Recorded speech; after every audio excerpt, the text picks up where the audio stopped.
ఒక మంచి సందర్భాన్ని ఈ సమయంలో మనం ఆలోచించగలిగితే నిజంగా ఆ తల్లి తీసుకున్న నిర్ణయం ప్రియమైన వారలారా కుటుంబాన్నే మార్చగలిగిన స్థితిలోనికి తీసుకుని వెళ్ళింది. కుటుంబం అందరికీ కూడా రక్షణను అనుగ్రహించగలిగింది ప్రియమైన వారలారా. ఆ లేఖనాల్లోనికి వెళ్ళి మీరు ఆలోచించగలిగితే యెహోషువ గ్రంథము 2వ అధ్యాయము 1వ వచనం నుండి మీరు చూడగలిగితే, నూను కుమారుడైన యెహోషువ వేగుల వారైన 2 మనుషులను పిలిపించి, మీరు పోయి ఆ దేశమును ముఖ్యముగా యెరికోను చూడుడని వారితో చెప్పి షిత్తీమునొద్ద నుండి వారిని రహస్యముగా పంపెను.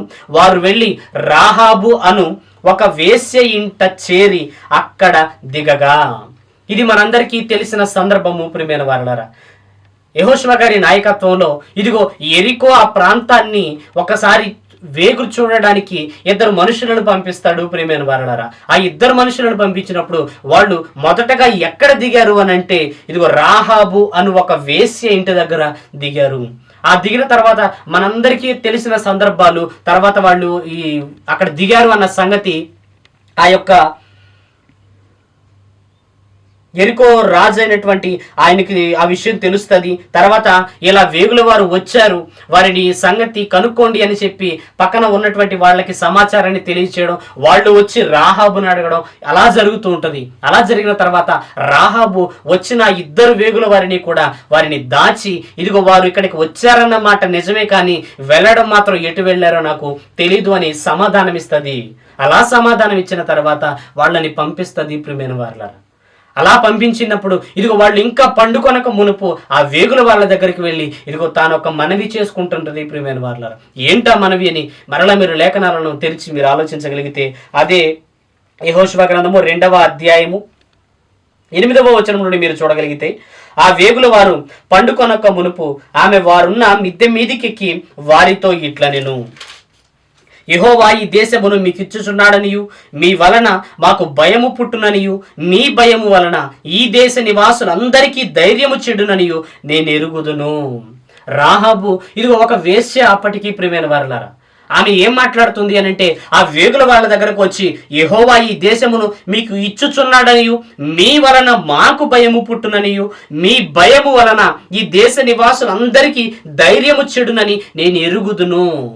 ఇంకా మాట్లాడుతూ ఇదిగో మీరు ఐగుప్తు దేశంలో నుండి వచ్చినప్పుడు మీ ఎదుట యెహోవా ఎర్ర సముద్రపు నీరును ఎలాగూ ఆరిపోచేసెనో, యొర్దాను తీరముననున్న అమోరీయుల 2 రాజులైన సీహోనునకును ఓగుకును మీరు ఏమి చేసితురో అనగా మీరు వారిని ఎలాగూ నిర్మూలము చేసితురో ఆ సంగతి మేము వింటిమి. మేము వినినప్పుడు మా గుండెలు కరిగిపోయెను. ఎక్కడో యెరికో ప్రాంతంలో ఉన్నటువంటి ఈమె ఇదిగో ఒక వేశ్య వృత్తిలో ఉన్నటువంటి ఈమె ప్రియమైన వారలారా యెహోవాని గురించి విన్నప్పుడు వాళ్ళ గుండెలు ఏమైపోయినాయట?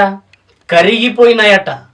ఎందుకు కరిగిపోయాయి అంటే ఇశ్రాయేలీలను ఐగుప్తులో నుండి బయటకు తీసుకొని వచ్చినప్పుడు దేవుడు వారి ఎడల ఎలాంటి కార్యక్రమాలను జరిగించాడు, ఎంతటి ఆ మహత్కార్యములను జరిగించాడో ఆ కార్యములను విన్నటువంటి ఈ రాహాబు గారు ప్రియమైన వారలారా గుండెలు పగిలిపోయి గుండెలు కరిగిపోయేంతగా ఇదిగో దేవుని దగ్గరికి చేర్చబడింది ప్రియమైన వారలారా.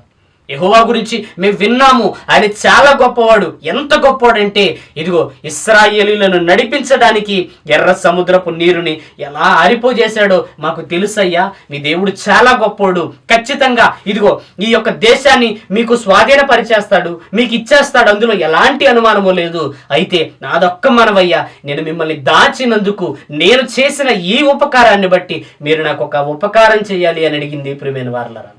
ఏమని అడిగిందో ఆ లేఖనాల్లోనికి వెళ్ళి మరలా మీరు చూడగలిగితే 12వ వచనం, నేను మీకు ఉపకారము చేసి తిను గనుక మీరును నా తండ్రి ఇంటికి ఉపచారము చేసి నాకు నిజమైన ఆనవాళ్ళను ఇచ్చి నా తండ్రియు నా తల్లియు నా అన్నదమ్ములను నా అక్క చెల్లెండ్రును వారికి కలిగి ఉన్న వారందరూ చావకుండా బ్రతుకనిచ్చి రక్షించున్నట్లుగా దయచేసి యెహోవా తోడని ప్రమాణము చేయుడనెను.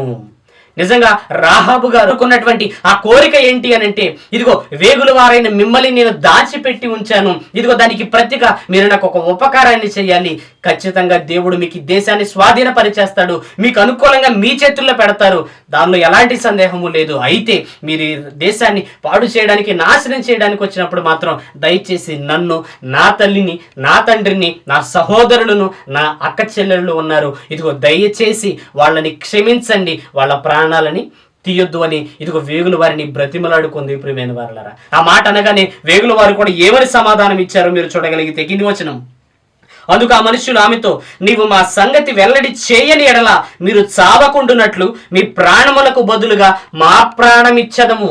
ఇదిగో ఇప్పుడు నువ్వు మమ్మల్ని కాపాడావు కదా, ఈ సంగతి నువ్వు మరలా ఎవ్వరికీ చెప్పకుండా ఉండుంటే ఆ టైం వచ్చేసరికి ఖచ్చితంగా అవసరమైతే మీ ప్రాణాలకి మా ప్రాణాలని అడ్డేస్తాము. ఇదిగో అందుకు దేవుడే సాక్షి అని వాళ్ళు మాట్లాడుతూ ఉన్నారు. నిజంగా ఆ తల్లి కోరిన ఆ కోరిక ఎంత గొప్పదో మీరు మనసు పెట్టి ఆలోచించగలిగితే, అవసరమైతే ఆ స్థితిలో మనం ఉంటే ఏం మాట్లాడతామో తెలుసా?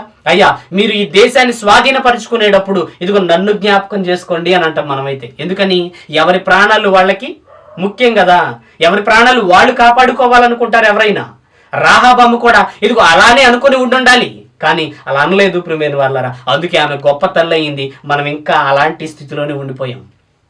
దయచేసి ఇదిగో స్వాధీనపరుచుకునేటప్పుడు నాకు తల్లిదండ్రులు ఉన్నారయ్యా, నాకు సహోదరులు ఉన్నారు, నా సహోదరులు ఉన్నారు, వాళ్ళని ఇదిగో మీరు బ్రతకనివ్వండి చాలు అని అన్నది. నిజంగా ఎంత గొప్ప ఆలోచన రాహాబు మనస్సులోనికి వచ్చిందో మీరు ఆలోచించండి.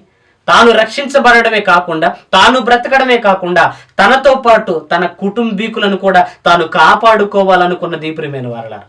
అలా కాపాడుకోవాలనుకునే ఆ క్రమంలో ఇదిగో మరలా తర్వాత వాళ్ళు వేగుల వారు యెహోషువ దగ్గరికి వెళ్ళడం, అలా యెరికో ప్రాంతం చుట్టూ వాళ్ళు ప్రదక్షిణలు చేయడం, అలా ప్రదక్షిణలు చేసిన తర్వాత వాళ్ళ మీదకి వెళ్ళి వాళ్ళందరినీ కూడా హతము చేయడం జరుగుతుంటది ప్రియమైన వారలారా. అయితే ఈ ఎవరైతే వేగుల వారు వచ్చారో వారికి రాహాబు చెప్పిన మాట మనస్సులో ఉన్నది. ఆ దేశాన్ని స్వాధీనపరుచుకునేటప్పుడు రాహాబు మాటలు గుర్తొచ్చాయి ప్రియమైన వారలారా. వెంటనే వాళ్ళు ఏం చేశారో కూడా మరలా మీరు ఆ లేఖనాల్లోనికి వెళ్ళి మీరు ఆలోచించగలిగితే 6వ అధ్యాయము యెహోషువ గ్రంథము 6వ అధ్యాయము 24వ వచనము మీరు చూడగలిగితే, అప్పుడు వారు ఆ పట్టణమును దానిలోని సమస్తమును అగ్ని చేత కాల్చివేసిరి, వెండిని బంగారమును ఇత్తడి పాత్రలను ఇనుప పాత్రలను మాత్రమే యెహోవా మందిర ధనాగారములో ఉంచిరి. రాహాబను వేశ్య యెరికోను వేగు చూచుటకు యెహోషువ పంపిన దూతలను దాచిపెట్టి ఉండెను గనుక అతడు ఆమెను, ఆమె తండ్రి ఇంటి వారిని, ఆమెకు కలిగిన వారిని అందరినీ కూడా బ్రతకనిచ్చెను. ఆమె నేటి వరకు ఇశ్రాయేలీల మధ్య నివసించుచున్నది. ఆ తల్లి కోరిన కోరికను బట్టి ఇదిగో వేగుల వారు తన కుటుంబాన్ని రక్షించారు ప్రియమైన వారలారా. తన కుటుంబాన్ని కాపాడారు, నాశనం చేయకుండా ఇదిగో రక్షణలోనికి వాళ్ళు కాపాడగలిగారు ప్రియమైన వారలారా. ఆమె నేటి వరకు ఇశ్రాయేలీల మధ్య నివసించుచున్నది. రాహాబు గారు కోరిన కోరిక మనం అడగగలమా ప్రియమైన వారలారా? రాహాబు అడిగిన ఆ విధానంగా మనం అడగగలమా? అయ్యా నేను రక్షించబడమే కాదు, నాతో పాటు నా కుటుంబీకులు ఉన్నారు అన్న సంగతి రాహాబుకి మనస్సులో ఉంది ప్రియమైన వారలారా. మనకెంతవరకు ఉంది ప్రియమైన వారలారా? మనం రక్షించబడ్డాము, మనం రక్షణ మార్గంలోనికి వచ్చాము, బాప్తిస్మం తీసుకున్నాము, ఇదిగో మందిరానికి వెళుతున్నాము అంతే అని మనం ఇదే భక్తి అని మనం అనుకుంటున్నాం. కానీ అసలు నిజమైన భక్తి అంటే ఏంటంటే నేను రక్షించబడమే కాదు, ఇదిగో నేను మాత్రమే రక్షణ మార్గంలో ఉండడం కాదు, నేను మాత్రమే ఆ యొక్క రక్షణ ఆనందాన్ని అనుభవించడం కాదు, నాతో పాటు ఇంకా లోకంలో ఉన్నటువంటి నా తల్లిదండ్రి రక్షణ మార్గం లేకుండా ఉన్నారు, రక్షణ లేకుండా ఉన్నారు, బాప్తిస్మం లేకుండా ఉన్నారు, ఇదిగో నా సోదరులు ఉన్నారు, నా సోదరీమణులు ఉన్నారు, వాళ్ళు కూడా మారాలి, వాళ్ళు కూడా ఎలాగైనా నిజ దేవుడైన యెహోవాని తెలుసుకోవాలి అన్న ఆలోచనలు మనలో ఎంతమందికి వస్తున్నాయి చెప్పండి? ఎంతమందికి వస్తున్నాయి? ఇదిగో విశేషముగా తన ఇంటి వారిని కాపాడుకోవాలి అని ఇదిగో దేవుని వాక్యము మనతో మాట్లాడుతోంది. మన ఇంటి వాళ్ళని కాపాడుకోవడానికి మనం ఎలాంటి ప్రయత్నాలు చేస్తున్నాం ప్రియమైన వారలారా? మన ఇంటి వాళ్ళని కాపాడుకోవడానికి ఇదిగో మన ప్రయత్నాలు ఏం చేస్తున్నాము ఒక్కసారి ఆలోచించండి. రాహాబు గారిని చూడండి ప్రియమైన వారలారా. ఒకవేళ వేగుల వారిని దాచింది అన్న సంగతి గనక వేరే రాజుకి, యెరికో రాజుకు తెలిస్తే రాహాబుని బ్రతకనిచ్చేవాడా? బ్రతకనిచ్చేవాడు కాదు ప్రియమైన వారలారా. తన అవసరమైతే ప్రాణ త్యాగమైనా చేయడానికి సిద్ధపడింది. తాను తన కుటుంబం బతకాలనుకుంది. ఈరోజు అలాంటి నిర్ణయాలు మనకి లేకుండా పోతున్నాయి ప్రియమైన వారలారా. మనం కాపాడబడ్డాంలే అని మనం అనుకుంటున్నాం, కానీ మన కుటుంబాన్ని కట్టుకునే విషయంలో మనం ఫెయిల్ అయిపోతున్నాం ప్రియమైన వారలారా. ఎందుకని? ఇదిగో తండ్రి వస్తే తల్లి మందిరానికి రాదు, తండ్రి వస్తే తల్లి మందిరానికి రాదు, తల్లి వస్తే తండ్రి రారు, వీళ్ళిద్దరూ వస్తే పిల్లలు రారు. చూసారా? అంటే విశేషముగా మన ఇంటి వారిని కాపాడుకునే విషయంలో మనమే ఫెయిల్ అయిపోతే ఇదిగో బయట వాళ్ళకి వెళ్ళి ఏం సమాధానం చెప్పగలం? అయినా ఇంట గెలిచి రచ్చ గెలవాలన్నారు కదా. మన రక్షణ కార్యక్రమము మన ఇంటిలోనే ప్రారంభమైతే ఇదిగో మన ఇంటిలోనే మొదటగా మనము నీతిమంతులముగా పరిశుద్ధులముగా ఆ పరిశుద్ధుడైన క్రీస్తు రక్తంలో కడగబడితే ప్రియమైన వారలారా, ఆ తర్వాత మనము వెలుపట ఉన్న వారికి వాక్యమును చెప్పి మారమని చెప్పడానికి అవకాశాలు ఉంటాయి. ఒకవేళ మనం మారకుండా, మన కుటుంబాలు మారకుండా బయట వాళ్ళకి వాక్యం చెప్పడానికి వెళ్ళామనుకో, బయట ఇది చూసిన వాళ్ళందరూ ముందు ఏమంటారు? మొదట మీ కుటుంబాన్ని మార్చుకొని ఆ తర్వాత మా దగ్గరకు రండి అని. ఇదిగో మనకి మాత్రమే అవమానం జరుగుతుంది అనుకుంటే పొరపాటు, మనతో పాటు మన దేవునికి కూడా అవమానం జరుగుతూ ఉంటుంది. అంటే మొదటగా మనము సిద్ధపడాలి, మనము రక్షణలోనికి రావాలి. క్రీస్తు యేసునందున కృపచేత మనందరం రక్షించబడ్డాం. అలాగే ఇప్పుడు మనతో పాటు మన కుటుంబం కూడా రక్షించబడాలి. నీ తల్లి గురించి, నీ తండ్రి గురించి ఏ రోజైనా నా తల్లి తండ్రి మారాలి అయ్యా, వారిని ఆకర్షించు అని నీ పెదవులలో నుండి ప్రార్థన ఏ రోజైనా నీ తండ్రి ఇదిగో పాదాలను తాకిందా? నా సోదరులు ఉన్నారయ్యా, నా చెల్లెలు ఉన్నారు, నా అక్కలు ఉన్నారు, ఇదిగో నా సహోదరులు ఉన్నారు, వారు కూడా మారాలి, వారు కూడా మారు మనసు పొందాలి, ఇదిగో నీ కాళ్ళ దగ్గరకు రావాలి, వారిని ఆకర్షించు అని నీ కన్నీటి ప్రార్థన ఏది? మరి విశేషముగా తన ఇంటి వారిని కాపాడుకోవాలి అని దేవుని వాక్యం సెలవిస్తోంది. మనం మాత్రం మన ఇంటిలో ఉన్న వాళ్ళని విడిచిపెట్టేస్తున్నాం, మన కన్న బిడ్డలను విడిచిపెట్టేస్తున్నాం, మన భార్యను విడిచిపెట్టేస్తున్నాం, మన భర్తను విడిచిపెట్టేస్తున్నాం. ఎక్కడో లోకంలో ఉన్నవాడికి మాత్రం అయ్యా మారండి అని సువార్తను ప్రకటన చేస్తున్నాం. అసలు ఇది న్యాయమేనా? తీర్పు మొదట ఇదిగో మన ఇంటి దగ్గరే ప్రారంభం అయితే ఏంటి పరిస్థితి ప్రియమైన వారలారా? ఎంత దారుణంగా ఉండుంటుంది. దేవుడు నిన్ను రక్షించింది దేనికి? నీ ఇంటిలో ఉన్న వాళ్ళందరినీ కాదనుకుని నిన్ను మాత్రమే రక్షించింది దేనికి? నీ ద్వారా తన రక్షణ కార్యక్రమం అనేది ముందుకు వెళ్ళడానికి. నిన్ను ఆయుధంగా దేవుడు వాడుకోవాలనుకుని ముందు నిన్ను నిలబెట్టాడు. దానిని అర్థం చేసుకుని ఇప్పుడు నువ్వేం చేయాలి? నువ్వు ఇదిగో నీ ఆత్మీయ జీవితానికి పదును పెట్టాలి, దేవునితో ప్రార్థన జీవితాన్ని గడపాలి, వాక్య ధ్యానంలో ఉండాలి, వాక్యాన్ని చెప్తూ ఉండాలి. మన ఇంటి వారిని మనం కాపాడుకోవాలి ప్రియమైన వారలారా. ఒకవేళ అలా కాపాడుకోలేని పక్షంలో అవిశ్వాసి కన్నా కూడా మనం చెడ్డవాళ్ళం అయిపోతామట. వాడే ఉన్నాడు అంటే మొదట మన ఇంటి వాటిని మనం కాపాడుకోవాలి ప్రియమైన వారలారా. మన ఇంటి వాళ్ళని విశేషంగా కాపాడుకోలేకపోతే దేవుని దగ్గర ఎలా నిలబడగలం? దేవుడు రక్షించి ఆకర్షించి అరే నువ్వు ఏం చేసావు నా కోసం, నీ కుటుంబాన్ని నిలబెట్టావా అని దేవుడు అడిగితే మన దగ్గర సమాధానాలు ఏమున్నాయి చెప్పండి? ఏ సమాధానాలు ఉన్నాయి మన దగ్గర? లేదు ప్రియమైన వారలారా. కుటుంబ సమేతముగా ఆయన సన్నిధిలో ఉండడమే అది గొప్ప ధన్యత. కుటుంబ సమేతముగా ఆయన పాదాల దగ్గర సేవ చేయడమే భూమి మీద గొప్ప ధన్యత ప్రియమైన వారలారా. అలాంటి ధన్యతని ఎవరు పోగొట్టుకుంటున్నాం? మనమే మన చేజేతులారా మన కుటుంబాన్ని రక్షించుకోలేక పోగొట్టుకుంటున్నాం. రాహాబు తల్లి ఎంత మంచి నిర్ణయం తీసుకుంది అని అంటే తనతో పాటు తన ఇంటి వారిని రక్షించుకుంది. ఇదిగో అప్పటి నుండి ఆమె ఇశ్రాయేలీల మధ్య నివాసము చేసింది. అలా చేసిన తర్వాత ఇదిగో ఒకానొక సమయం వచ్చేసరికి ప్రియమైన వారలారా ఇదిగో యోధుని వివాహం చేసుకుంది, సల్మాన్ వివాహం చేసుకుంది. ఆ సల్మాన్ వివాహం చేసుకోవడం ద్వారా ఇదిగో మరొక వ్యక్తి పుట్టాడు, ఆ వ్యక్తి ద్వారా మరొక వ్యక్తి పుట్టాడు ప్రియమైన వారలారా. అది ఎంత వరకు వెళ్ళిందో కూడా మీరు లేఖనాల్లోనికి వెళ్ళి మీరు ఆలోచించగలిగితే మత్తయి గారు రాసిన సువార్త 1వ అధ్యాయము 5వ వచనం. నయస్సోను సల్మానును కనెను, సల్మాను రాహాబునందు బోయాజును కనెను, బోయాజు రూతునందు ఓబేదును కనెను, ఓబేదు యెషయిని కనెను, యెషయి రాజైన దావీదుని కనెను. ఆ దావీదు గర్భవాసములో నుండే కదా ఇదిగో ఈ లోకానికి రక్షణను అందించడానికి వచ్చిన యోధా గోత్రపు సింహమైన యేసుక్రీస్తు వారు పుట్టింది. అంటే రాజు రావడంలో ఇదిగో రాహాబు గారు ఎంత పాత్ర వహించిందో ఆలోచించండి. ఒకనాడు రాహాబు గారే గనక అలాంటి నిర్ణయం తీసుకొని ఉండకపోతే, తనతో పాటు తన కుటుంబీకులని తాను రక్షించబడకపోతే తన జీవితంలో తన పేరుని సువర్ణాక్షరాలతో ఇదిగో రాసుకునేదా? మొదటగా తన స్థితి వేరు, వేశ్య. కానీ ఎప్పుడైతే ప్రియమైన వారలారా ఇదిగో ఈ యొక్క వేగుల వారి చేత రక్షించబడిందో తన స్థితిని మార్చుకుంది. ఇదిగో సమస్తము దేవుని పాదాల దగ్గర పెట్టేసి తన జీవితం మొత్తాన్ని దేవునికి త్యాగం చేసింది ప్రియమైన వారలారా. ఒకవైపు రక్షించుకునే క్రమంలో త్యాగము, ఆ తర్వాత రక్షణ మార్గంలోనికి యేసుక్రీస్తు వారు రావడానికి కూడా ముఖ్య కారణంగా ఎవరు కనపడుతున్నారు? రాహాబు కనపడుతుంది. ప్రియమైన వారులారా, తనకున్నటువంటి ఆలోచనలు కూడా ఈరోజు మనకి లేవు. చూడండి, ఆలోచించండి. ఆ తల్లికున్నటువంటి ఆలోచనలు కూడా ఈరోజు మనకి లేవు. కానీ మనం సంఘానికి వెళతాము, ప్రార్థనలకు వెళతాము, వాక్యం పట్టుకొని చదువుతాము, వాక్యం ఎలుగెత్తి ఇదిగో ఎత్తిపట్టి ప్రార్థన చేస్తాము. కానీ మన జీవితాలలోనే కుటుంబాలు రక్షించబడట్లేదు. ప్రియమైన వారులారా, మరొక సందర్భాన్ని కూడా మీరు ఆలోచించగలిగితే అపోస్తలుల కార్యములు ప్రతి ఒక్కరు కూడా అపోస్తలుల కార్యములు 16వ అధ్యాయము 22వ వచనం నుండి మీరు చూడగలిగితే, అప్పుడు జనసమూహము వారి మీదికి దొమ్మిగా వచ్చెను, న్యాయాధిపతులను వారి వస్త్రములు లాగివేసి వారిని బెత్తములతో కొట్టవలని ఆజ్ఞాపించిరి. వారు చాలా దెబ్బలు కొట్టి వారిని చెరసాలలో వేసి భద్రముగా కనిపెట్టవలనని చెరసాల నాయకునికి ఆజ్ఞాపించిరి. ఇది కూడా మనందరికీ తెలిసిన సందర్భము. ప్రియమైన వారలారా, పౌలు గారు, శీలలు ఇద్దరు కూడా ఇదిగో వాళ్ళకి వ్యతిరేకంగా మాట్లాడుతున్నారు అన్నటువంటి ఉద్దేశంతో అక్కడ ఉన్న వాళ్ళందరూ కూడా తీసుకున్న నిర్ణయం ఏంటయ్యా అంటే, పౌలుని శీలను కూడా ఇదిగో చెరసాలలో వేయించాలి అని ఇదిగో కుట్ర పన్నారు, చెరసాలలో వేయించారు. అలా చెరసాలలో వేయించిన తర్వాత ఒక చెరసాల నాయకునికి ఆజ్ఞాపించారు. ప్రియమైన వారలారా, ఏమని? భద్రముగా కనిపెట్టవలెనని చెరసాల నాయకునికి ఆజ్ఞాపించారు. అతడు అట్టి ఆజ్ఞను పొంది వారిని లోపలికి చెరసాలలోనికి త్రోసి వాళ్ళ కాళ్లకు బొండ వేసి బిగించెను. చెరసాల నాయకుడుగా ఇదిగో తాను ఏదైతే ఆజ్ఞలు పొందాడో ఆ ఆజ్ఞల ప్రకారము ప్రియమైన వారలారా పౌలుని శీలని ఏం చేశాడు?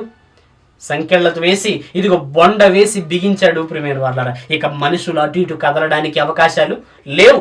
అలాంటి టైంలో అప్పుడు ఏం జరిగిందో మీరు లేఖనాల్లో చూడగలిగితే 25వ వచనం, అయితే మధ్యరాత్రి వేళ పౌలును శీలయు దేవునికి ప్రార్థించుచు కీర్తనలు పాడుచూ ఉండిరి, ఖైదీలు వినుచూ ఉండిరి. ఎప్పుడైతే ఇదిగో చెరసాలలో వేయబడ్డారో, బొండ వేసి బిగించబడ్డారో ప్రియమైన వారలారా, మనమైతే ఎప్పుడు బయటికి వెళ్తామా అని ఆలోచిస్తాం. మనమైతే ఎటువైపు నుంచి సహాయం వస్తుందా అని మనం ఎదురు చూస్తూ ఉంటాం. కానీ అలాంటి ప్రతికూల పరిస్థితుల్లో కూడా పౌలు గారు, శీల గారు ఏం చేస్తున్నారు?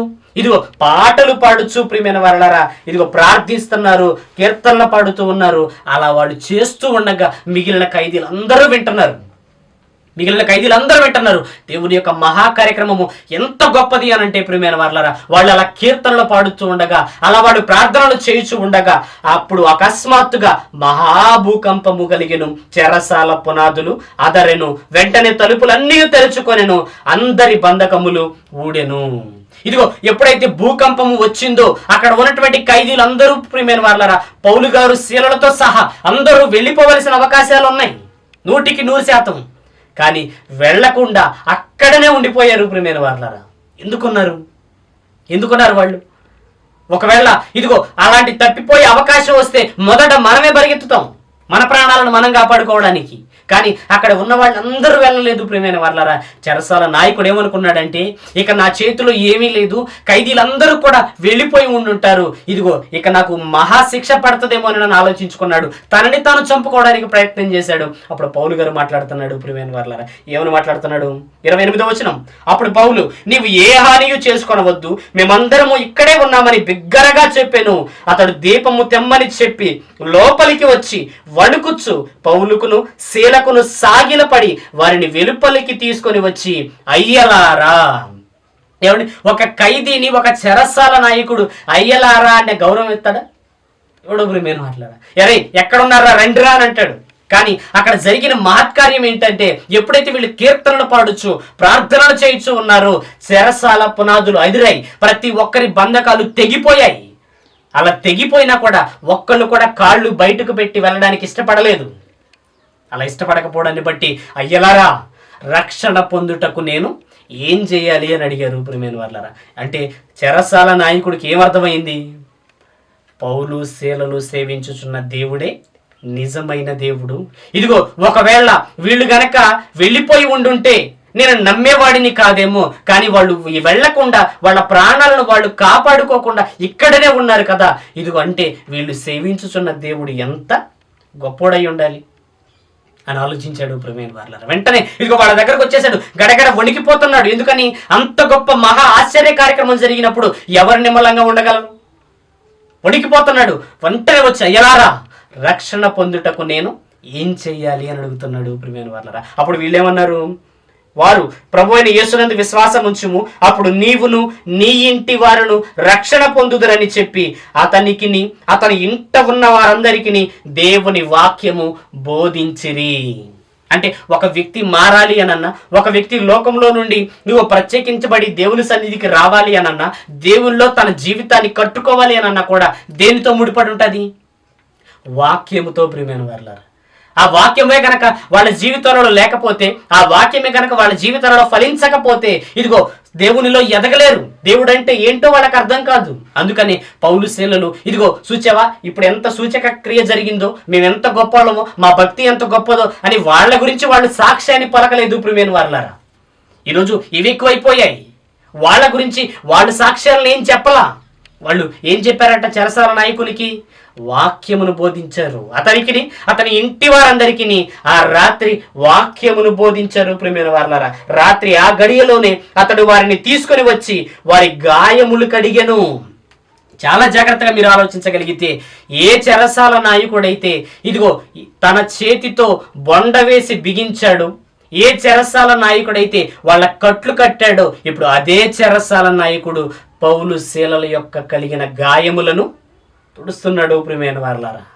ఏ చెరసాల నాయకుడైతే ఇదిగో బొండ వేసి బిగించాడో అతనే వాళ్ళ గాయాలను కడుగుతున్నాడు. చూసారా, మనిషి జీవితం మారాలి అని అంటే నిజంగా ఎంత గొప్ప భక్తిని, విశ్వాసమును ఎదుటివారి ఎడల కనపరచాలి ప్రియమైన వారలారా.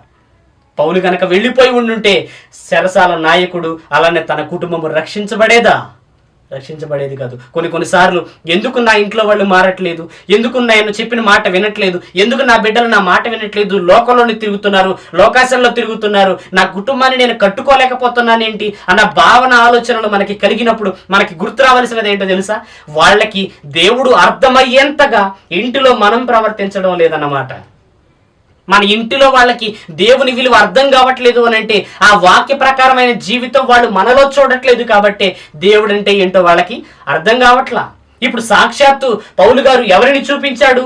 వాక్యమై ఉన్న దేవుణ్ణి తన జీవితంలో చూపించాడు ప్రియమైన వారలారా. అందుకే చెరసాల నాయకుడిని కాపాడగలిగాడు, చెరసాల నాయకుడిని రక్షణలోనికి తీసుకొని రాగలిగాడు. తనతో పాటు తన కుటుంబాన్ని కూడా ప్రియమైన వారలారా రక్షణ మార్గంలోనికి తీసుకొని వచ్చాడు. చూడండి అన్నమాట 33వ వచనం. రాత్రి ఆ గడియలోనే అతడు వారిని తీసుకుని వచ్చి వారి గాయములు కడిగెను. వెంటనే అతడును అతని ఇంటి వారందరూ బాప్తిస్మము పొందిరి.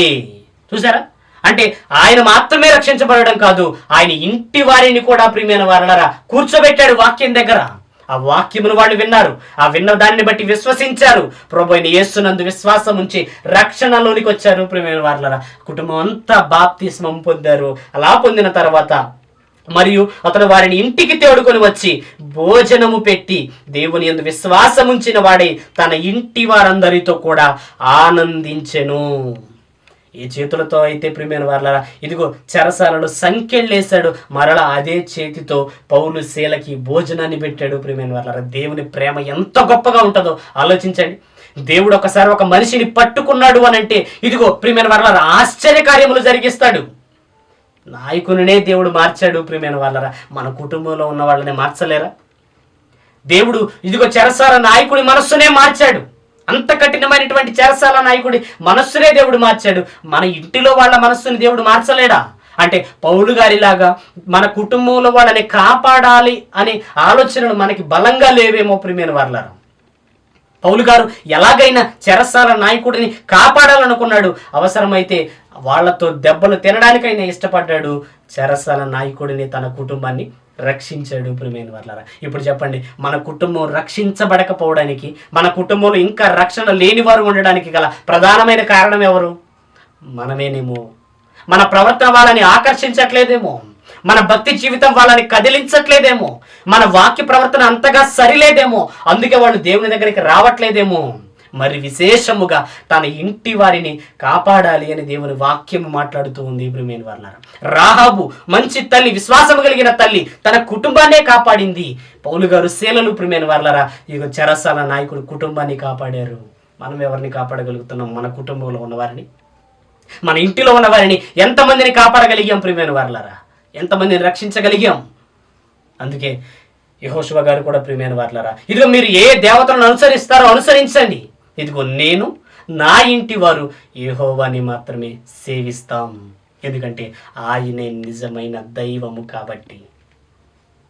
యెహోషువ గారి యొక్క తీర్మానము ప్రియమైన వారలారా, మీరు ఏదైనా చేయండి, ఏ దేవతనైనా మీరు పూజించండి, దేనికైనా సాష్టాంగ పడండి, కానీ నేను ఆయనకు తప్ప మరెవ్వరికి నేను సేవను చేయను అని అన్నాడు ప్రియమైన వారలారా. అందుకే యెహోషువని దేవుడు వర్ధిల్ల చేశాడు, తన కీర్తి ప్రఖ్యాతలని ఇదిగో ఎక్కడెక్కడెక్కో తీసుకొని వెళ్ళిపోయాడు. ఈరోజు మనం కూడా ఆయన కోసం నిలబడితే, మన కుటుంబాన్ని కట్టుకోవడానికి మనం సాయశక్తులా కష్టపడగలిగితే, మన అవసరమైతే ఏ త్యాగానికైనా చేయడానికి సిద్ధపడితే దేవుడు మన కుటుంబాలను కూడా కాపాడతాడు, మన కీర్తి ప్రఖ్యాతులను కూడా దేవుడు ఉన్నతమైన శిఖరాల మీద నిలబెడతాడు ప్రియమైన వారలారా. అలా రాహాబులాగా మన కుటుంబాన్ని కాపాడుకోవాలి, యెహోషువ లాగా మన కుటుంబాన్ని దేవునిలో నిలబెట్టాలి.